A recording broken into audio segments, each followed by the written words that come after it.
고요한 음악이 흐릅니다. 분주한 일상 속 잠시 멈추어 우리 영혼의 가장 깊은 곳을 향한 여정을 떠나보는 시간입니다. 오늘 우리는 눈에 보이는 현상 너머 인간의 마음을 근본적으로 변화시키는 힘은 과연 무엇인지에 대한 깊은 질문을 던져보고자 합니다. 본격적인 이야기에 앞서 잠시 여러분의 마음을 구합니다. 만약 이 이야기가 당신의 마음에 울림을 준다면 이 은혜의 말씀을 나누는 것은 어둠 속에 빛의 씨앗을 심는 것과 같습니다. 구독과 좋아요를 통해 저희와 함께하는 것은 이 영적인 여정에 동참하는 당신의 소중한 발걸음이 될 것입니다. 이 작은 행동에 참여하시는 모든 분들의 삶에 하나님의 평강이 가득하기를 기도합니다. 자, 이제 상상의 나래를 펼쳐봅시다. 만약 당신이 2000년 전 예수님의 제자 중 한 명이었다면 어땠을까요? 눈앞에서 영광스러운 모습으로 변모하시는 주님을 보고 이는 내 사랑하는 아들이요, 내 기뻐하는 자라 하시는 하나님의 음성을 직접 들었다면 당신의 삶은 어떻게 달라졌을까요? 거친 풍랑 위를 걸으시고 말씀 한마디로 폭풍을 잠잠케 하시는 기적을 목격했다면 당신의 믿음은 흔들리지 않았을까요? 하지만 역사는 우리에게 다른 이야기를 들려줍니다. 그 모든 것을 보고 들었던 제자들 중 한 명은 주님을 배신했고 또 다른 한 명은 주님을 모른다고 부인했으며 나머지 제자들은 모두 뿔뿔이 흩어져 버렸습니다. 성경은 말합니다. 우리는 다 양 같아서 그릇 행하여 각기 제 길로 갔거늘 심지어 주님께서 십자가에 달리셨을 때 그들은 그 곁을 지키지 못했습니다. 오히려 그가 정말 메시아였을까 하고 의심하기 시작했습니다. 죽은 나사로를 살리시는 것을 두 눈으로 똑똑히 보고도 돈 몇 푼의 스승을 팔아넘긴 유다의 이야기는 우리에게 깊은 질문을 던집니다. 어떻게 그럴 수 있었을까요? 이 모든 기적과 권능의 역사가 그들의 마음을 온전히 바꾸지 못했을까요? 그 답은 성경의 한 구절에 명확히 나타나 있습니다. 이는 힘으로 되지 아니하며 능력으로 되지 아니하고 오직 나의 영으로 되느니라 그렇습니다. 눈으로 보는 기적이나 귀로 듣는 놀라운 사건만으로는 인간의 영혼이 변화되지 않습니다. 그들의 마음속에 예수님이 누구신지, 그분의 사랑이 얼마나 위대한지를 깨닫게 해줄 성령님이 아직 임하시지 않았기 때문입니다. 그들은 예수님의 권능은 보았지만 그 권능을 통해 말씀하시는 진리의 실체는 깨닫지 못했던 것입니다. 기독교는 단순히 착한 일을 하고 규칙을 지키는 종교가 아닙니다. 그것은 계시입니다. 눈에 보이지 않는 영적인 실체가 드러나는 사건입니다. 그리고 성령 하나님은 바로 그 놀라운 계시를 우리에게 보여주시고 깨닫게 하시고 믿게 하시는 분입니다. 이것이 바로 오늘날 우리가 2000년 전의 제자들보다 더 깊이 주님을 사랑하고 신뢰할 수 있는 이유입니다. 우리는 비록 육신의 눈으로 주님을 보지 못했지만 우리 안에 계신 성령님을 통해 그 누구보다도 생생하게 주님을 만나고 경험하기 때문입니다. 성령님은 역사 속 인물인 예수를 나의 구원자, 나의 친구, 나의 주님으로 만들어주시는 분입니다. 우리가 예수님을 향해 뜨거운 사랑을 고백할 수 있는 것은 바로 성령님께서 우리 마음에 그 사랑을 부어주셨기 때문입니다. 한 목사님의 간증이 있습니다. 그는 젊은 시절 캐서린 쿨만이라는 영적인 거인의 집회에 참석한 경험을 나누었습니다. 그곳의 분위기는 세상의 어떤 것과도 비교할 수 없었다고 합니다. 마치 천국에 와 있는 것처럼 평온하고 거룩하며 하나님의 임재로 가득 차 있었다고 말입니다. 집회 도중 캐서린 쿨만은 강단에 엎드려 흐느끼기 시작했습니다.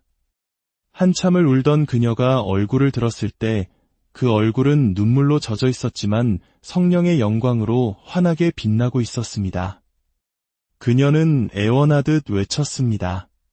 성령님을 근심하게 하지 마세요. 제발 그분의 마음을 아프게 하지 마세요. 그분은 제 전부입니다. 여러분 눈앞에 있는 그 어떤 사람보다도 성령님은 저에게 더 실제적인 분입니다. 그 고백을 듣는 순간 젊은 목사님의 마음속에서 큰 울림이 터져나왔습니다.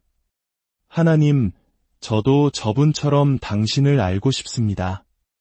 나에게도 그렇게 실제적인 분이 되어주세요. 그날 밤 그는 잠을 이룰 수 없었습니다.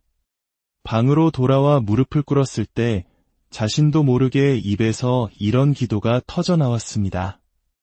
성령님, 그렇게 불러도 되는지 확신할 수 없었지만 그는 진심을 다해 고백했습니다.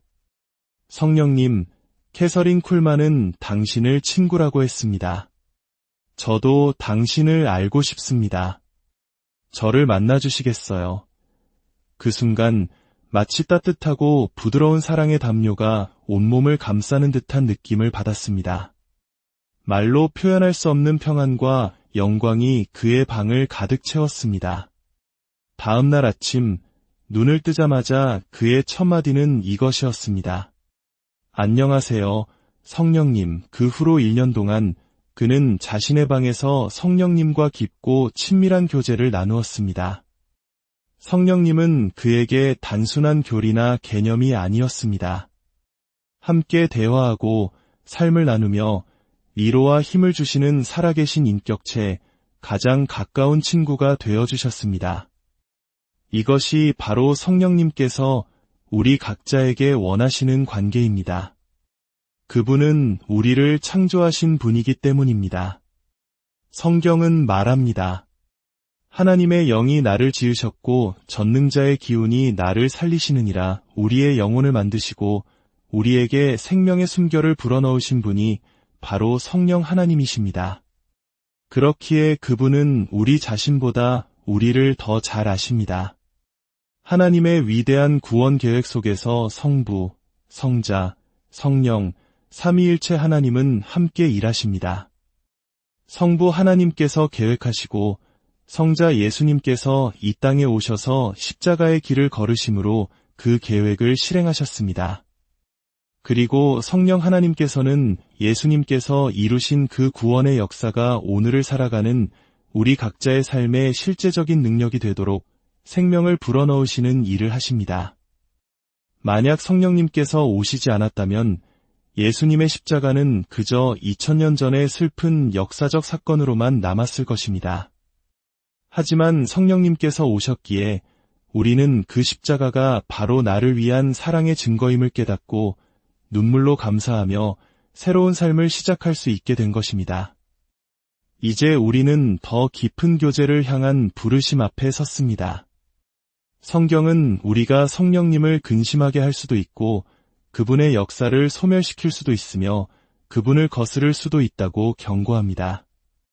성령님은 비둘기처럼 온유하시고 민감한 분이시기에 우리의 죄와 불순종은 그분의 마음을 깊이 아프게 합니다.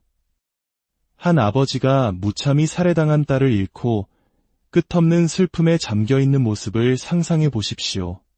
그 고통은 끝이 보이지 않는 터널과 같을 것입니다. 우리가 죄를 지을 때 성령님께서 느끼시는 슬픔은 어쩌면 그보다 더 깊을지 모릅니다. 우리를 너무나 사랑하시기에 우리가 죄의 길로 걸어가는 것을 보며 한없이 마음 아파하십니다. 하지만 기억하십시오. 그토록 위대하신 하나님의 아들 예수님조차도 이 땅에서 사역하시는 동안 철저히 성령님을 의지하셨습니다. 그분은 성령으로 잉태되셨고 성령의 기름 부으심을 받고 사역을 시작하셨습니다. 성령에 이끌려 광야에서 시험을 이기셨고 성령의 능력으로 기적을 행하셨습니다. 십자가의 고난을 견디신 것도 죽음에서 부활하신 것도 성령의 능력을 통해서였습니다. 심지어 부활하신 후 제자들에게 마지막 가르침을 주실 때조차 성령을 통해 말씀하셨습니다. 하나님의 아들이신 예수님조차 성령님을 이토록 전적으로 필요로 하셨다면 연약하고 부족한 우리는 얼마나 더 그분을 의지해야 하겠습니까? 이제 조용히 두 손을 모으고 마음의 문을 엽시다. 그리고 우리 안에 계신 성령님께 진심으로 고백하는 시간을 갖겠습니다. 살아계신 하나님, 오늘 말씀을 통해 성령님이 얼마나 소중한 분이신지 다시 한번 깨닫게 하시니 감사합니다. 그동안 무지하여 성령님의 마음을 아프게 했던 순간들을 용서하여 주옵소서. 이제는 나의 힘과 지혜가 아닌 오직 성령님을 의지하며 살아가길 원합니다. 날마다 안녕하세요, 성령님하고 인사하며 그분의 음성에 귀 기울이고 그분의 인도하심에 순종하는 삶을 살게 하옵소서. 성령님, 저의 삶을 주관하여 주시고 저를 통해 예수 그리스도의 사랑과 영광이 드러나게 하옵소서. 우리 삶의 모든 순간에 함께 하시며 힘과 위로를 주시는 성령님의 은혜가 이 말씀을 듣는 모든 분들의 삶 위에 영원토록 함께 하시기를 우리 주 예수 그리스도의 이름으로 간절히 축복하고 기도합니다.